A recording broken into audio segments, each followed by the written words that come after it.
Hi, everyone. Welcome. My name is Jen Elder. I'm the director of the Homeless and Housing Resource Center, and really excited that you're joining us today to talk through the basics of disaster response planning for homeless service providers.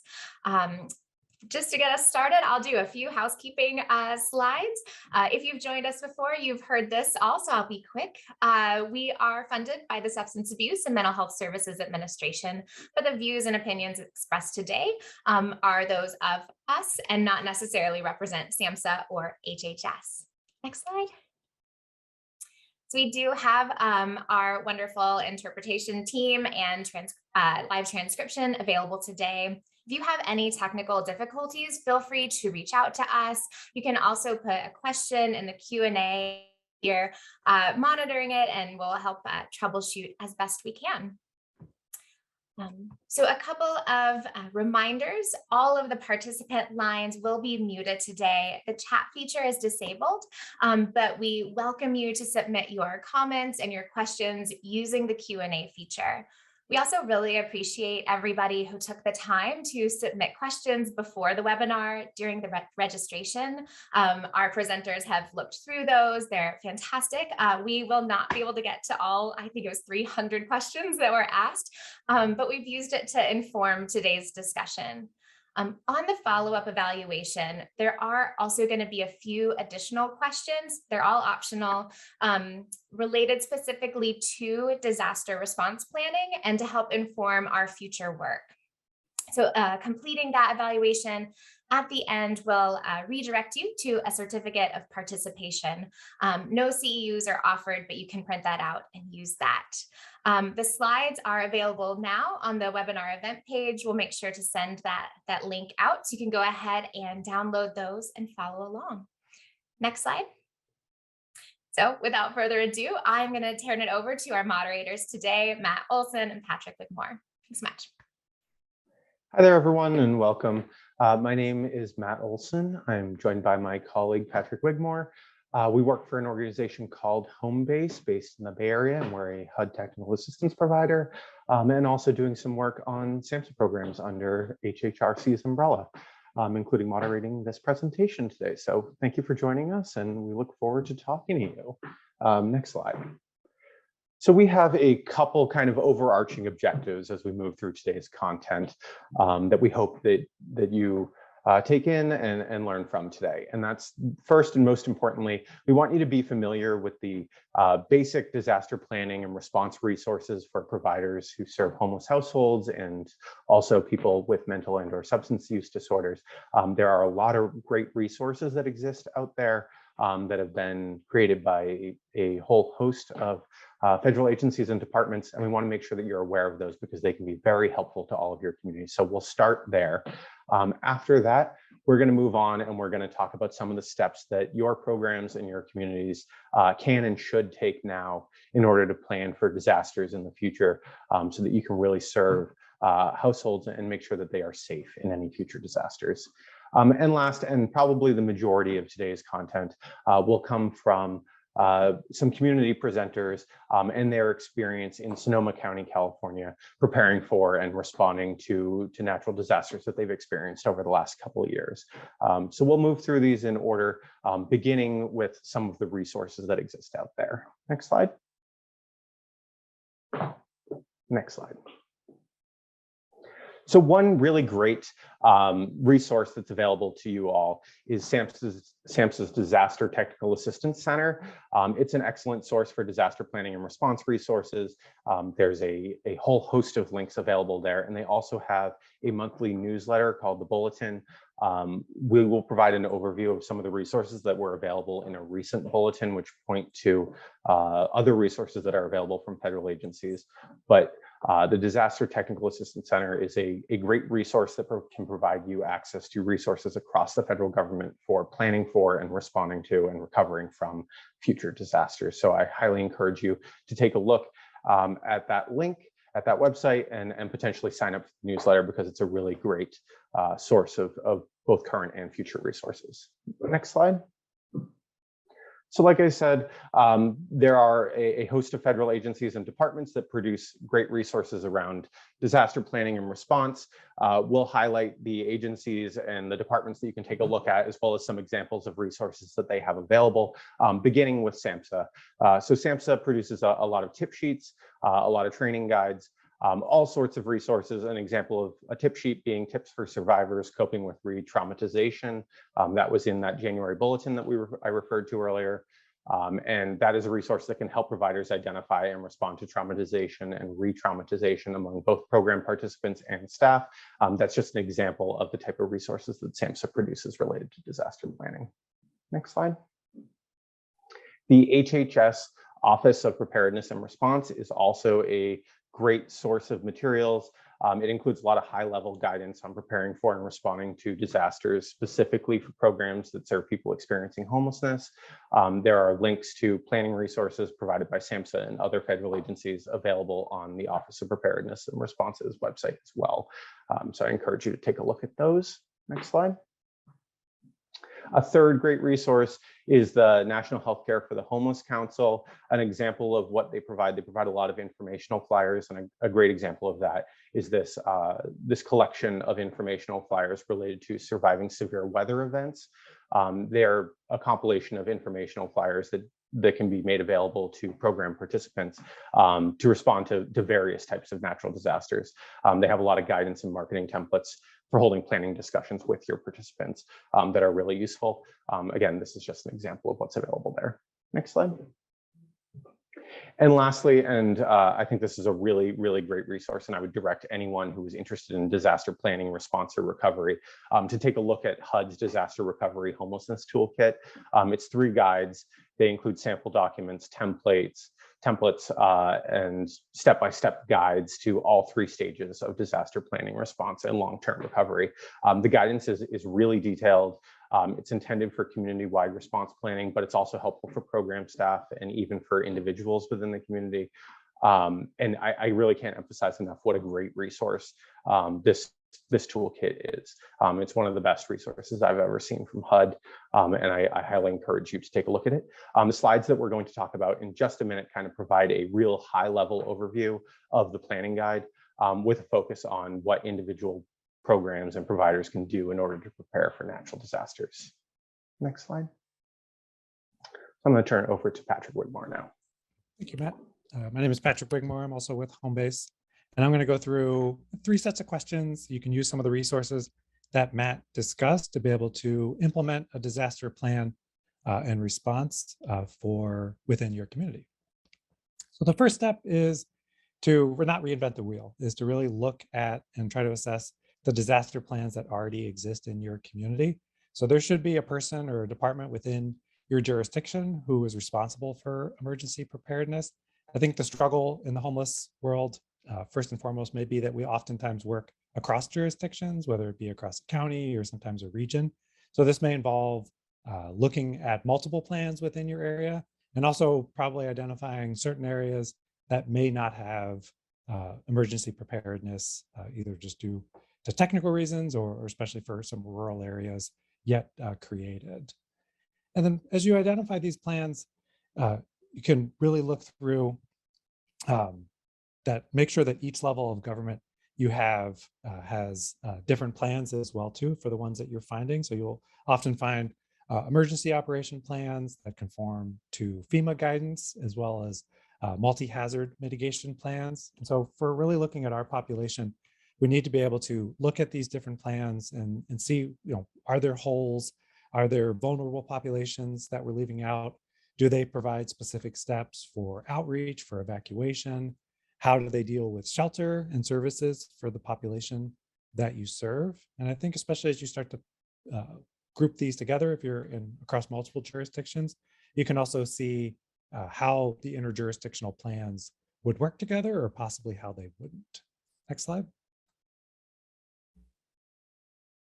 Folding that in, start to being able to use both qualitative and quantitative data to determine the needs for our program participants and how they may be impacted by a disaster, because these disaster plans that you're going to be evaluating are community-wide. And so they're probably, though they should incorporate some of programs or some of the populations that we serve. They may not know the population as well as far as what services they utilize, what medications or regular medical needs they have, or also what specialized housing or shelter may be needed if an evacuation is necessary. And I know for that last one, we certainly discovered, or at least I did, helping communities during COVID, that there are oftentimes for disabled population, there is a limited amount of specialized housing that individuals could reside in, especially when you had to have a disaster that we didn't plan for that required much more space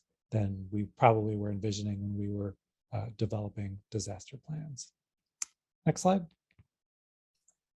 So once you identify what the plans are, looking at your population, this is the time to also really incorporate your own plans into a written disaster response plan. So looking at which of your population needs can be met by the existing plan and being able to document this so that when a disaster strikes, this time is going to be of the essence. And so the case managers, program managers have a very clear place to be able to identify what are the resources that we have available.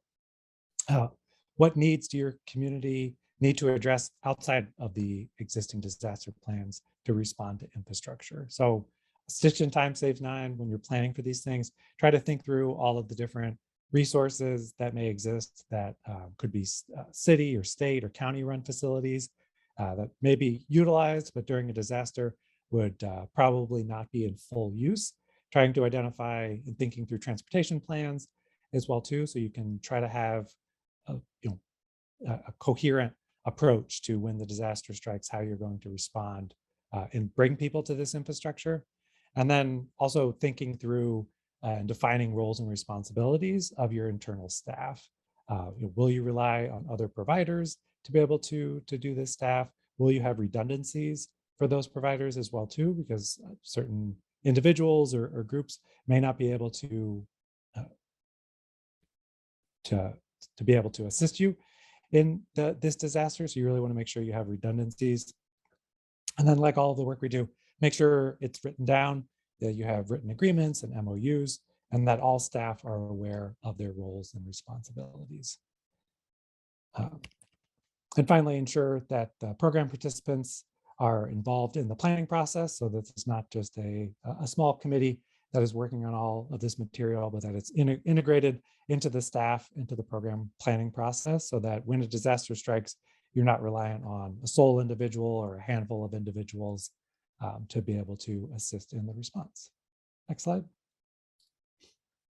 So that last piece is very fitting, because I know when Sonoma had a disaster, I was working with them, and some of their key staff were not able to assist in the moment. So I'm going to turn it over to Michael Gaz and Jenny Lynn Holmes to be able to walk us through their disaster and some of the planning that they were able to do and some of the lessons that they learned. I think, Michael, you're going to kick us off.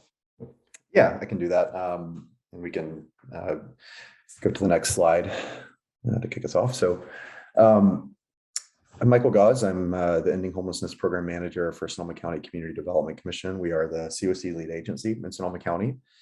I don't know, Jenny Lynn, do you want to do a brief intro? And I'll jump. Yeah, sure. I'm Jenny Lynn Holmes. I'm the Chief Program Officer with Catholic Charities, and we serve 6 counties here: Sonoma County, Napa County, Lake County, Mendocino, Humboldt, and Del Norte. So most of Northern California, if you're familiar with, pretty much between the Golden Gate Bridge and the Oregon border. Cool. A little thing about Sonoma County just before we start. I know a lot of people may know us for wine, things like that, right? Wine country. We're a county of about 500,000 folks overall, and about an hour north of San Francisco on the Golden Gate Bridge.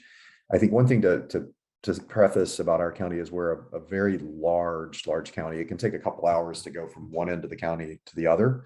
And we have 9 cities, jurisdictions within the county. So it's a very big geography comprised of a couple kind of urban seats in Santa Rosa and Petaluma, and then a lot of rural areas out in reaches of the county, which affects, like many of y'all, provision of homeless services, but also, when a disaster happens, how do you respond to such a big, huge county that may actually have fires burning in multiple places, as we've seen.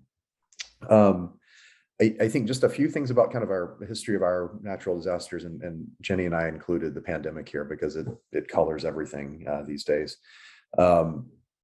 In 2017, we had the Sonoma complex fires, the Tubbs fire, not Kincaid, that was the next year, which occurred in several parts of the county, but also right in the heart of the county in Santa Rosa, and destroyed over 5% of our total housing stock. So it was a massive fire at the time, one of the worst in the state's history.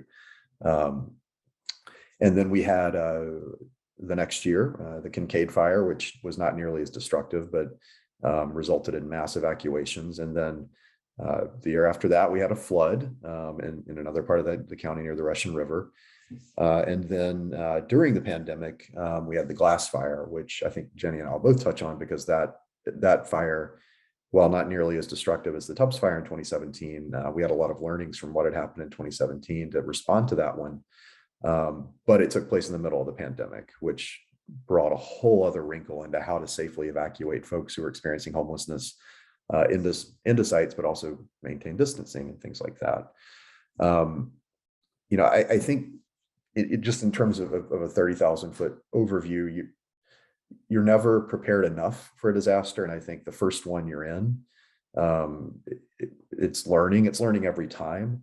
But there are things you can do, and hopefully we can impart today to help folks if you have a disaster. So that's kind of the broad overview of where we've been. I think probably what we'll talk about most today is the 2017 fire, because that was the biggest one, and came in the middle of the night, right? So it was a scramble, and working with Jenny Lynn in particular, they were the coordinated entry operator at the time. So we'll talk about that as well, because that was another factor of how to get people, use coordinated entry and assessment to get folks into shelters, and then what to do post-disaster, right? When you have hundreds of people who are experiencing homelessness who've gone into a disaster shelter, and how do you best serve them and place them afterwards? So I'll turn it to Jenny on that one. Yeah, so a couple things to kind of add to this, and then we'll start getting into the specifics. We work really closely with Michael in particular and his team at the Community Development Commission. But if there's anything that I can impart with you today, it's to do your best to plan and know that you're going to have to be flexible. But the disasters, it's not a matter of if, it's a matter of when. We were not prepared, and I don't think anyone was prepared for the 2017 Tubbs fire. It was a fire of a magnitude that had never occurred ever before. It happened in the middle of the night.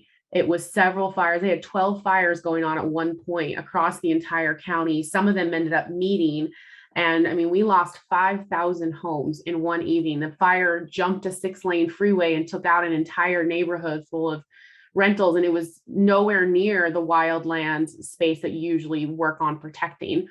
And we have come such a long ways from it, but there was a vast underpreparedness in our community, I would say, even with just have people being used to, Nixle alerts and those kind of things that we now use to alert people to disasters. And so you never think it's going to happen to your community. And we're here to say the likelihood of it is, it's just a matter of the magnitude. And when it comes to working with vulnerable populations, we have learned a lot over the last few years, unfortunately. Catholic Charities, we provide services in kind of two main areas predominantly. Prior to the disasters, one, it was homelessness and housing was most of our work, and the second was our immigration and naturalization programs. We've now added a whole third division of our work, which is community recovery and crisis response, because the community, the event happens, but then you've got to continue to help the community recover. And you've got a whole new vulnerable population that comes when the disaster strikes. So being prepared and being ready for not just the incident, but the recovery process that happens, that's kind of our role as second responders, right? As the county entities and the nonprofit entities, is we really have to be prepared for the incident, get through the incident, and then that's when a lot of our real work starts. So that's what we'll kind of walk through during our time together. So I think next slide. Yep. Okay. So I'm going to kind of walk through some of these things, and Michael and I are unfortunately used to this, so we'll be chiming in with each other, trying to share our lessons learned. We want to help other communities learn from the things that didn't work for us. So The first major point is to talk about the role of disaster shelters and existing emergency shelters. And this was a very surprising lesson for us. And when we say disaster shelters are really meant to be something that pops up and happens when you have to evacuate mass groups of people, or in our case, when you had to, deal with PSPSs, which we call public safety power shutoff. And that's when they turn off parts of the grids of our electricity. And we now have people who have no access to refrigeration, food, for a lot of our vulnerable populations that can't, get to their medicine because it needs to be refrigerated, like all of those things. So disaster shelters are really meant to be in a disaster. They're short term, they're not ongoing, and they're there for a very small part of time. And then we have our existing emergency shelters that many of us are familiar operate or partner very closely with. So one of the things that we learned over the years, definitely in the 2017 Tubbs fires, but even more so, I think, is over the years, and probably more in the Kincaid and Glass fire, as Michael mentioned, is we started to see individuals that were maybe in some of our regular emergency shelters, leaving the emergency shelters to go to the disaster shelters. And part of that was because there was really great stuff at the disaster shelters. Like you could get free gift cards, and people are resilient and trying to get their needs met. And so we saw people circulate over to there, and what wasn't really the right appropriate level of care, right? For two reasons. One is we needed to make sure space was available for people who were going to be displaced or evacuated, but also those are short term. They're hopefully only for a very small period of time that you have the disaster, and then they close, and then they lose their spots in the shelters and in other waiting lists. So we want to try to keep people engaged. So some of the things we've learned from that is making sure that we have homeless outreach teams, our homeless outreach team at the disaster or evacuation shelter. So we can we know a lot of these people, we can have these conversations with them. And while we are not going to refuse shelter to anybody who walks in, we can get them to the right level of care and still maybe bring some of those things that they're trying to access to get their needs met, but maybe in a more appropriate shelter. So that's one kind of area that we definitely looked at, making sure you can coordinate with we use Red Cross as our disaster shelter provider. I think most communities probably do. They are excellent at that, but they have they only can mobilize for a very short period of time. And one of the things we learned in the Tubbs fire is because that fire went on for over a month, it didn't end. And this disaster shelter was open for almost a month and a half. And eventually Red Cross said, this is not our model. We can't run a shelter for a long period of time. And so Catholic Charities, we came in and within 12 hours, we had to open a new shelter because they were leaving. So making sure you have those connections with your local shelter, one, to have your outreach teams available to partner in there, but also so that you can plan with them when they can't sustain a long-term disaster. You can help navigate them and provide them some additional resources was a major lesson learned. And then two other quick points on this particular topic is demobilizing the shelter, the disaster shelter, and Michael probably wants to chime in on this, is what we found in a lot of, every time we have to close down, we're getting to the end point of the evacuations are ending, people are going back to their homes, we're repopulating homes. The disaster shelter is left with, 30 to 40 people, and there are people who don't have homes. Typically, there are people who have either access to shelter because they were on the streets, or as I mentioned earlier, the scenario where they left one of our regular shelters to the disaster shelter. And so having a really good demobilization team strategy is really good. And the way we've done it is case conferencing. So we actually take every single person that's left, and it's almost like a by names list, if you're familiar with that in the homelessness services world. And we literally are case conferencing. Okay, we have these number of beds.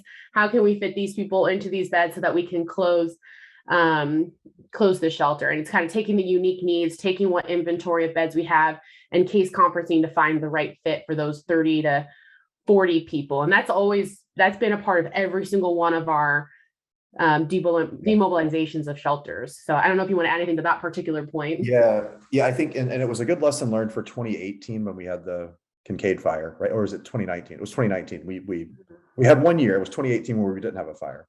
It was 2 years later when we had another fire that actually resulted in a lot of evacuations. But based off the lessons learned in 2017, but as Jenny pointed out, We brought in public health, the public health outreach teams, my shop. We had much more of a multi-jurisdictional approach with Catholic Charities and others to work on providing placements to the folks who were still in the disaster shelters. I think somebody had posed a question about what's a disaster shelter. You would think of it like, our fairgrounds hall, events hall, things like that, that are, designated by the county as a place to go, or that can be mobilized. I would also say, I didn't mention this before, but I think another key point is really close coordination with your emergency operations center, whether that's whatever it's called in your area. Those are mobilized in times of disaster. And I think after 2017, we were able to have much more of a robust response in working with the Emergency Operations Center. And even when we got into COVID in 2020, I know it's not a natural disaster, but we modeled the disaster or the response to COVID off of that, and actually established a homeless response team, which I led, comprised of people from all across the county to respond to COVID and place people into non-congregate shelter sites. So the fire evacuations and what we went through there really, in a strange way, prepped us for COVID, so that our response was pretty well coordinated right off the bat when COVID got pretty rough here. The one other thing I'll say before I'll turn it back to Jenny Lynn is looking at geographic considerations too, especially in a county like this where you may have, as Jenny pointed out, in 2017, the fire was burning in 12 places, right? It was the central part of the county. It was over in Sonoma Valley, where we have a lot of wineries. It was, in further north, right up near Healdsburg. And then we had other fires. We had them burning in the western part of the county and the eastern part of the county at the same time. So it's how do you respond? And with most of the services being located in the central part of the county, how do you get people who are experiencing homelessness in far-flung places that are being impacted into kind of a central place as well? So that's one of the more challenging parts. I would imagine that could be a challenge for folks who have a mix of urban and rural county here. Yeah. And I think there is, kind of on this, one of the questions that we just got from one of the attendees is, how long was our outreach team at the disaster shelters, and what did the staffing look like? That's a great question. So that was another big thing that we've instituted now. So our outreach teams were initially in the first few weeks, or the first week of the, particularly the tubs. Now we're unfortunately very prepared in terms of knowing a lot more what we didn't know then, or we know now. But we weren't quite in the shelters at the beginning of the tubs. And honestly, you couldn't even keep track of where shelters were. We were running out of places to put people. I mean, literally, we were starting to send people to other counties because we ran out of just literal space that was safe to place people, because the fires were everywhere. But once we got that kind of instituted, our outreach team is typically at the shelters almost every day for the entire duration. Even more closely, particularly in the city of Santa Rosa, which is where we have a lot of our focused homelessness activity or homeless services. We have a really close connection with their shelters, and actually have an MOU in place now. We didn't then, to have teams in place there. And then staffing, that's one of the things you're definitely going to want to consider in preparation for your disaster. We've instituted what we call a tiered staffing plan. And we were making this all up as we were in there. And part of it is you're going to have your own employees, right, in disaster.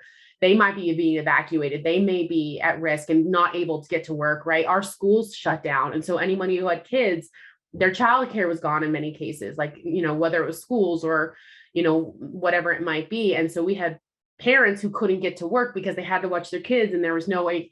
You're going to have employees not be able to show up to work, either because they're being affected by the disaster, or they are not able to get there for childcare needs or other needs that arise, because you're going to be in the state of disaster as well.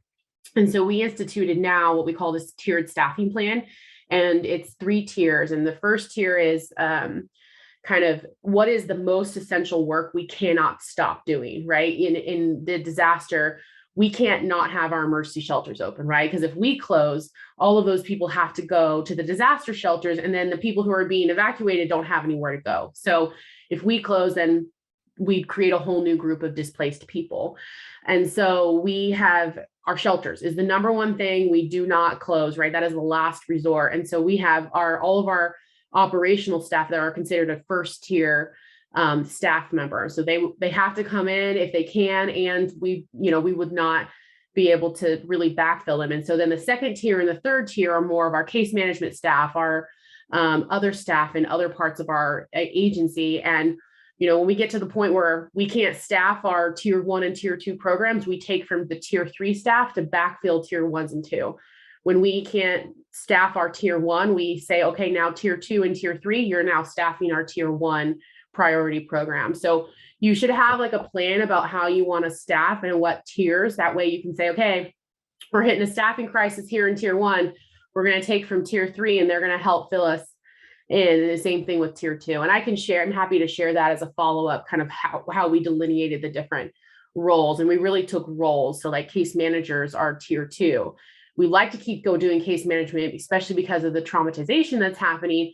But at the end of the day, we have to keep the shelter open. So if we can't get enough of our operational staff in, our case managers become our operational staff. So that's kind of the way we flowed the staffing plan. Jenny, do you mind if I jump in just to answer a couple of questions that came up? I think I saw, I'm just going to take a couple of these before we go to the next slide. Sex offenders during show. I don't recall a big issue with that, mainly because in a disaster, you're not really screening, but it's whoever's coming in, right, to get served and placed. So I don't recall that being an issue. And I had seen a couple just around public health corps volunteers. Yeah, absolutely. We have, when we look at the countywide response, when our EOC is mobilized, it's a mix of county employees, right, who have subject matter expertise in different areas. So yeah, absolutely. We have 5 different, when the EOC is activated during a disaster, there's like 5 different sections, right? Logistics, operations, shelter and care, things like that. So, but not as many as volunteers, right? So that would be the Red Cross's role. So you have the county role, and then the Red Cross, and then providers like Jenny Lynn and Catholic Charities. Mm-hmm. And we did not have multiple shelters burn. I think I saw a question about that. We were fortunate in all of the fires that we had one transitional house get smoke damage, and then during the 2020 fires we have a 60 and this is the glass fire in 2020, we have a 60 unit tiny village with pallet shelters. It's been a really great model here, and that one, 4 or 5 of those pallet shelters burned. So that resulted in another kind of issue, because that site in 2020 had to be closed for probably upwards of 2 months because there was extensive damage around the site. So we actually had to have about 70 or 80 people moved over to the fairgrounds, right, and temporary sheltered there until it could reopen. I think we can probably go to the next slide. One more quick, I'm go back one. I just want to touch on the last bullet points really quick. And really one more thing on the staffing plan too. If you're a smaller, like we're lucky because we're a larger organization, so we can do that tiered system. But if you're a smaller organization, I know that's not necessarily a feasible option. So maybe making sure you work with your partner agencies. That we actually had a Catholic Charities in another part of our, our neighboring county say, hey, can we send you staff? So if you have other organizations that you can partner with and you can get them trained ahead of time, that's a great way to deal with it too. Do you want to answer that question about, because this is more in your ballpark, around the gathering personal belongings if shelters evacuated? I know some of our shelters had to be, like our youth shelter had to be evacuated, and I imagine that, I can't remember if y'all did. I could share what SAY did though. But yeah, and I definitely have some points around the running as an emergency shelter provider. Some lessons learned later on, but I can share now. Like, we didn't never have to totally evacuate our shelters, or our shelters got close. But one of the things that we learned, particularly in the Tubbs fire, is our evacuation plans, which we already had in place, were mostly set up for an earthquake. We were mostly set up for what we thought was going to be our disaster, which is, okay, the event has happened, get to this safe place and stand there until we can get help, right? But in this scenario with fires and floods in our community, that evacuation plan was inadequate. So we had to quickly put a new evacuation plan in place, that if we were getting evacuated, how are we going to transport all of these? We have our shelters 200 plus people. How are we going to evacuate all these people? So we quickly worked with the city to get a partnership in place to that if we were to evacuate, they were to send us buses, because we weren't going to be able to transport people quickly enough to the right location. And that was a Yeah, huge lesson learned because we did not have that in place prior to these disasters. yeah, absolutely. We and on the county side, when we've had fires after, we worked with the EOC and had buses kind of at the standby.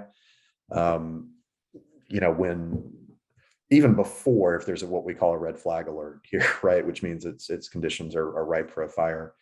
I would say just in general, and this speaking as somebody who had to evacuate twice myself during 2017, I have a go bag now, which I think most of us do in Sonoma County.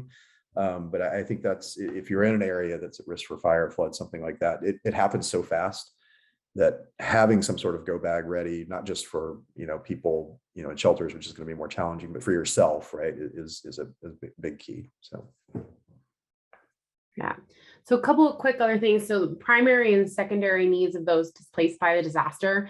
This was a huge lesson learned. Like it's predominantly for people who end up being displaced, and our disasters displaced people at all levels of income. We had some of our highest income communities lose their housing, and we had some of our lowest income communities lose their housing. And so people's needs range based on their resources. But at the end of the day, like when during the tubs in particular, people had nothing. Like, you know, people were like, they grabbed their laundry basket if they could. And that was all the belongings they had. You know, we had people who had to escape on foot because they couldn't get out of their garage, or it just wasn't feasible to be able to drive. Like it, you know, we had people hiding in their swimming pools until the fire passed them. Like that was the level of displacement that people experienced. And so like primary needs is really like clothes, hygiene, medication. Medication was mentioned earlier. I can't tell you, like having, especially with vulnerable populations, making sure you have medication plans in place and you coordinate with your local health providers to get people's access to medication as soon as possible, because they will lose all of that in the disaster predominantly. Or like Michael said, have a go bag, be ready, like have all that, you know, help prepare your clients for that.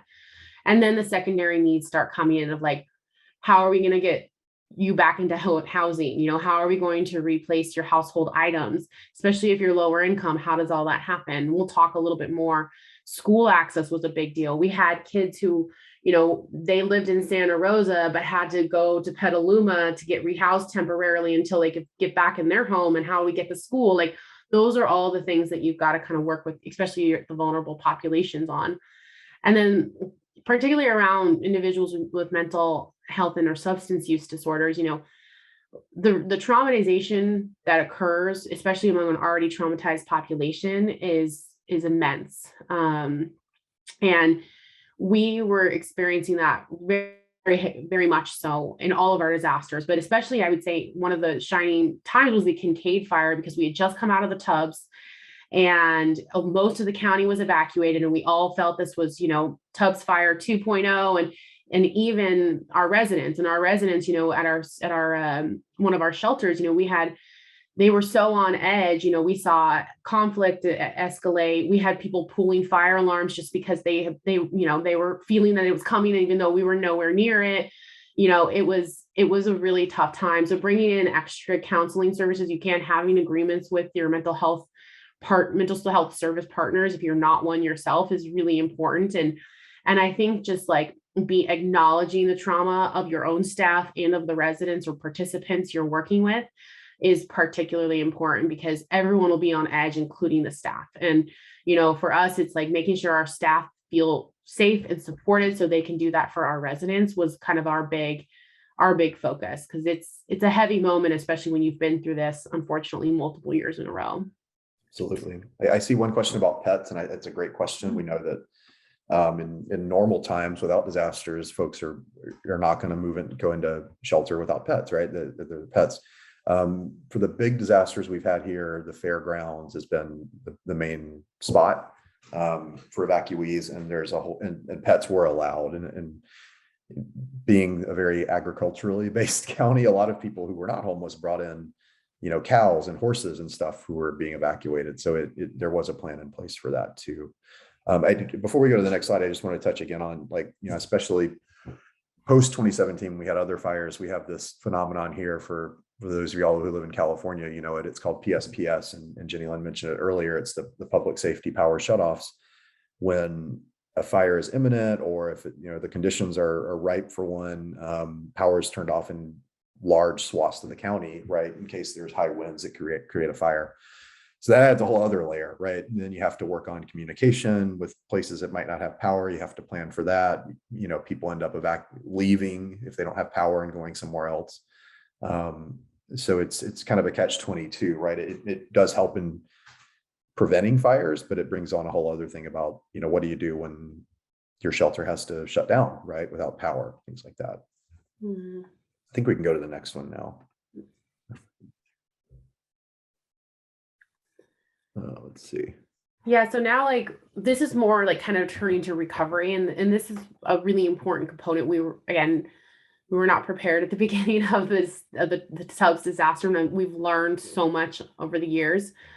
So a couple of things that I want to definitely highlight is what I witnessed, because we had not planned for it, because we had never known we'd have a disaster that would displace, 11,000 people in our community at one time, is that equity needs to be very centered at the core of your recovery. And we learned a lot of lessons in that. And like I mentioned earlier, we had our highest income kind of neighborhoods lose their homes. And then we had our lowest incomes neighborhoods lose their home. And it was very challenging to get the needs of our lower income population met.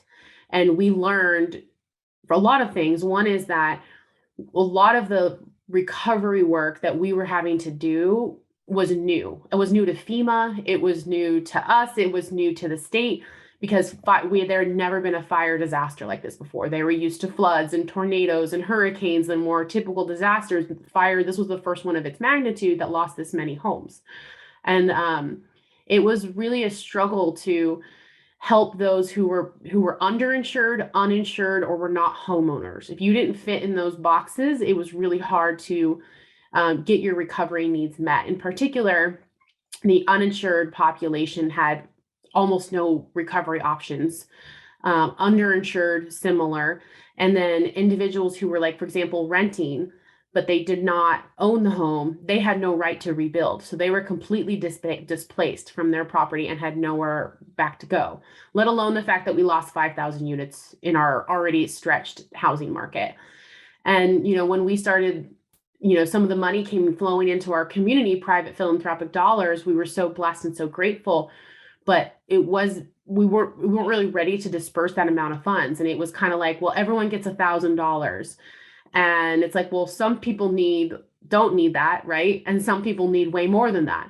But it was like, well, everyone just gets that, right? But it wasn't the most beneficial use of funds, particularly because not everyone is at the same level of need. And that was something that I think was a big lesson. And we'll talk a little bit later about having a philanthropic plan, because when a disaster does happen, you will see philanthropic dollars come into your community, and you want to be prepared to best leverage those. And I think a couple of things too is that the long-term recovery groups is a new term we learned, and I was fortunate enough I got to kind of co-chair it. And this is part of kind of FEMA's playbook a little bit, is because they are a national organization, they want to look to local communities to kind of help fill in the gaps where they can't. And so we established what we called a long-term recovery group, which was made up of mostly local service providers that already did this kind of similar or parallel work in the community. And we kind of leveraged our joint understandings and our joint partnerships to help the people who couldn't get helped by FEMA or by insurance companies and so on and so forth. So we kind of created a pool of funds, and we got housing vouchers and things like that. And we helped take on actual cases and do disaster case management, recovery case management for the individuals who had no one else to either advocate for them or help walk them through the process, or they needed access to funds and they had no access to funds to either find a new home or so on and so forth. And through this program, we established a disaster recovery rapid rehousing program. We received some funds that we were able to kind of adopt our regular kind of rapid rehousing program, particularly for people who lost their homes, the renting population predominantly in the disaster. And then just the impact of the trauma on the community, it's hard to really explain, but our community is heavily traumatized by this, whether you were directly affected, you lost your home, you didn't. if you feel a wind in this air, if you hear a red flag warning coming here, you can feel the tension in the community, and you can feel it with particularly the individuals you're working with. And I mean, I still, there's big chunks of that in Tubbs fire from 2017. I just don't remember the first few weeks. It's just been, it was so chaotic and so traumatizing for everyone. You know, there's still a lot that we're trying to work through as a community on that. I think some of the successes we've had in previous disasters from our lessons learned have helped with that, but there's still a lot of community healing that we need to kind of embark on and continue on. So those are some of my lessons learned. I'm sure, Michael, you have some as well. Yeah, no, I think that the trauma, impact of trauma is huge. I mean, that, and just speaking personally for a second, my son was born during the fire. My youngest was born during the fires 6 weeks early due to the stress and trauma his mom, we were all under from evacuating. because I was dealing with that too. So I think that that's a long-term impact, you know, when we have, and you know, I'm speaking as somebody more privileged who is not experiencing homelessness, right? So it's, the impact on our folks who are unsheltered and homeless is huge as well. I think one other thing that I forgot to mention earlier is during the 2019 fires, we were also dealing with what became the largest encampment in the history of our county. Over 250 people. It made international news because it got so huge and became an issue that we had to resolve. But that fire came directly when that encampment was up. So and it never got quite close enough to the encampment to evacuate it. But there was a moment when we were like, what are we going to do with 100 people outside who may not want to come in, and how do we get them into shelter? So I know Jenny, I've probably got some scars from that one too, because I know you and I were out there running down the trail every day trying to get people in if they would come in at the height of that. So I think, do we have one more slide? I can't remember. Yeah, one more. Okay.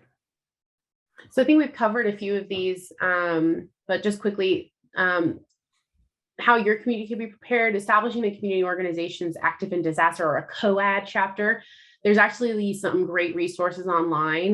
This is kind of also part of FEMA's kind of helping communities be organized, and this is an ongoing group that meets monthly, and it's, you know, we're meeting, even though we aren't in a disaster, we're meeting to prepare for the disaster and to have plans in place and to work on MOUs, and you should establish it now. And it's really more of a grassroots kind of like individuals who are involved in recovery or in disaster intervention, or are just nonprofits. You're gonna, as a nonprofit, you will be a second responder just based on who you serve and your role in the community. You will be involved in your disaster. And so making sure that you're an active part of that and having a chapter, this can be established and set up by anybody. Anybody can take the lead on this. And so starting to get yourself organized through that is a great opportunity. And again, there's a ton of resources that can be utilized for this. Having a philanthropic plan beforehand, like I mentioned earlier, we received millions of dollars into our community, which was great, and we watched it go out very, very quickly. And some of the funds could have been potentially utilized to help our more vulnerable populations that did not have access to insurance funds or did not have access to other benefits that were state or national or federally provided. So having a plan where you set aside make sure to set aside funds for the people who don't fit in the, the recovery box of, has insurance, has the ability to recover, or has access to, state or federal resources. There will be people that will need flexible funds because they won't fit into those normal boxes. Particularly like when we lost Coffee Park, we had thousands of individuals who were mostly our renting population, and we had families doubled up and tripled up, right? And if you're a doubled or a tripled up family and you're not on the lease, you don't have a right to, access many of the benefits that are happening. You have to show that you were actually, living in that household. And if you can't prove that because either you're undocumented or you are not officially on the lease and you were couch surfing or, whatever the situation might be, there will be people that happens to, and having a plan for them is really important. Michael mentioned the local emergency operations center, and he could probably expand more on that. But I just want to also say a couple of lessons we've learned is, as I mentioned earlier, having your evacuation plans for your shelters, having a disaster preparedness plan is so important.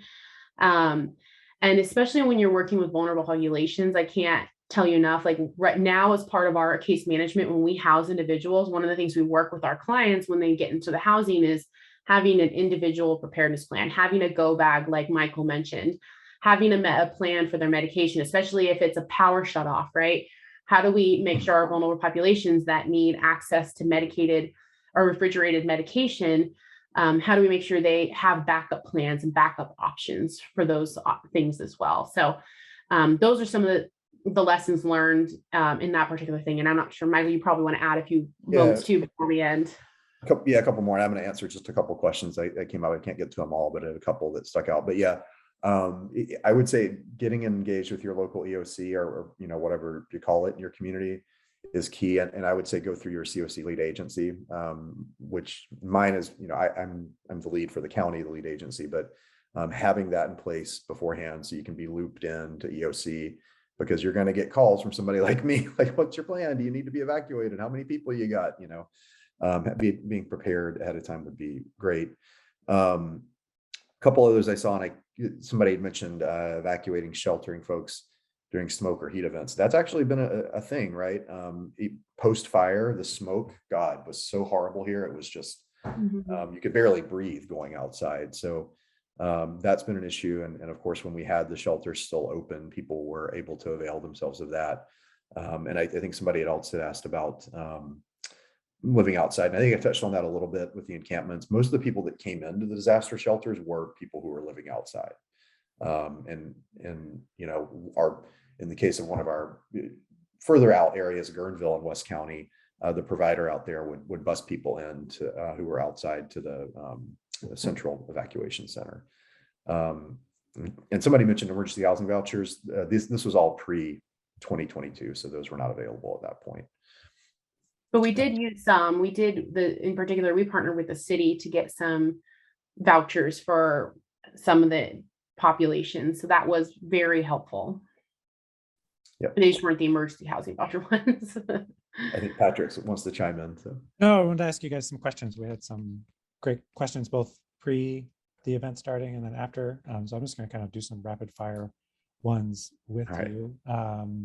There were quite a few questions that came up about, did you use volunteers? How were volunteers used? And then was it a job to manage them, and how did you do so? So like volunteers outside of the staffing plans in the disaster. I'll speak for the county first. The county didn't as much because we have so many county resources to marshal, from different departments. Working for the county, we're all disaster workers. So a lot of us ended up taking on multiple roles then. But I'll defer to Jenny Lynn on how her agency and the nonprofit sector use volunteers. I know that there was an overwhelming amount of folks wanting to help right after the fires in 2017. So that in itself was a whole thing to manage, right? People coming to a disaster shelter, wanting to drop off stuff to the point where there's almost too much stuff. Yeah, we did use volunteers. Having a plan for your volunteers ahead of time is really helpful. And I can explain how we best utilize ours, and one of them leads to what Michael just said. The amount of donations that can come in, like of people's stuff, is great, but it's almost overwhelming when you're just trying to like baseline survive and keep your operations running, right? Having that, we had full rooms that were just totally taken over by like clothing and things. And it's like, we need this room for people to live in, not for donations, right?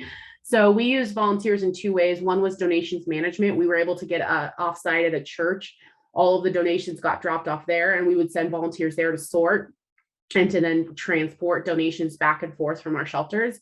The other thing we did was, because our staffing levels dropped so low, one of the things that was helpful was to not have our staff have to prepare dinner and breakfast and lunch. And so we had volunteers who would do that off-site for us, following, we did some trainings and they'd have to follow all the guidelines, but they would do it off-site and then they would transport it to us and then do the meal provision for us. So it was one less thing our staff had to do, because we were at baseline staffing operations. So looking at ways you can say, okay, what can I take off my staff because our staffing was so low at this point, that a volunteer could do. That was kind of the way we looked at it. Martha asked, were unsheltered population that were unsheltered pre the disaster, were they willing to go into shelter for the first time, or? Yeah. Yeah, we saw some of Yeah. that. Mhm. Yeah, good. But yeah, they, especially the kind of the pop-up disaster shelters. Yeah. And that was actually a great way to engage people that normally would not go into a regular congregate shelter, right? Because the disaster shelters have more stuff and we're a little bit more comfortable. So I would say we probably engaged, and we meaning the big we of all of us, the community, engaged more folks who had not really been previously engaged as a result of that. So there are some positives that come out of it. Yep. Then related to that, I know for planning for your disaster, we talked a lot about preparing for the medically frail, or like those who need dialysis or have special medical needs. How did that work in action for you all, especially given it seems like a lot of parts of the county were sort of taken out of commission between electricity, or I'm sure hospitals were also impacted. Just how did the medically frail, how were you able to juggle their needs within the disaster? Yeah, I mean, for dialysis in particular, I can say our largest dialysis center, it was in a part of town that was never, it's actually where like where our shelter operations are. It's in part of town that wasn't evacuated, luckily. But getting people transported there was important. So that was another thing we could use volunteers for. And then for particularly people who needed the access to like refrigerated medication. So one of our one year, the shelter, our main shelter, it's over 200 individuals. We were part of the public safety power shut off, and it was an extended one. I think the power was shut off for like 10 days and people didn't have access to food, and our shelter didn't have access to electricity. So we had to get generators, and generators have became a very hot commodity here. So that's one thing that can help your community be prepared, is to make sure your shelters and your individuals with medication needs that needs to be refrigerated have generators options available. And if they end up being evacuated, we now have in place those in our evacuation shelters, in our regular shelters too, to make sure that individuals don't lose access to those belongings. But luckily our major dialysis center was not affected. So you would want to plan for that for sure if your dialysis center is in an area that does get affected by disaster. Last question for me is, I know they always say, take advantage of disasters when they strike because additional funding comes in. What are some of the long-term takeaways that you've been able to do as a county, either from permanent housing creation or better disaster planning, that you wouldn't have had if it weren't for this disaster? In terms of funding streams coming in? Yeah, funding streams or lessons learned. Yeah. Yeah. It's hard to say. I mean, there are, I think Jenny mentioned earlier, and we saw this during COVID, right? Sometimes such large amounts of funds can come in at such a quick amount of time that it's hard to even adjust to it and come up with a plan. So I think having an idea ahead of time about, funds, we're still getting CDBG, recovery funds years later for the fire, from the original fire. So yeah, I don't know, Jenny, if you wanted to add anything there. Yeah, I can talk maybe from the more private funding. So one of the things that we quickly pivoted when we saw the Tubbs fire kind of come and we lost 5,000 units, we realized we have got to build more and get more aggressive on addressing our homelessness situation and our housing situation. And so we kind of had the charities, and we embarked on a project where we own a block of downtown where our family shelter and other programs live. And we actually advocated for some of the philanthropic dollars, and we received some philanthropic dollars to help us build a new state-of-the-art facility, which is going to be opening later this year, and it's going to also include 128 units of affordable housing. So that was kind of a way to use some of the funds that came in to actually address the housing situation, not only by replacing some of the units we lost, but also making sure they were for our lower income population. We are just about at an hour right now. I want to say thank you to Michael and Jenny Lynn for all of the amazing information that you've shared. And thank you to all of you for attending today and for being engaged and asking so many good questions. I'm sorry that we couldn't get to all of them. But we will, HHRC will be producing some additional disaster response and recovery materials. Right after this presentation, you should be redirected to, next slide, please, to a feedback form, which will include asking, an opportunity for you to say what type of materials you would like to see from HHRC related to disaster response and recovery going forward. You'll also receive that in your email. So please be sure to fill that out. It will help inform what we produce going forward. So thank you again for your attendance. We really appreciate it. We hope you enjoyed it and we hope you learned a lot. Thank you. Thanks, Matt and Patrick, for moderating. We appreciate everybody being here. So stay tuned, and we put the link to the evaluation in the chat. Thanks all. Have a good day.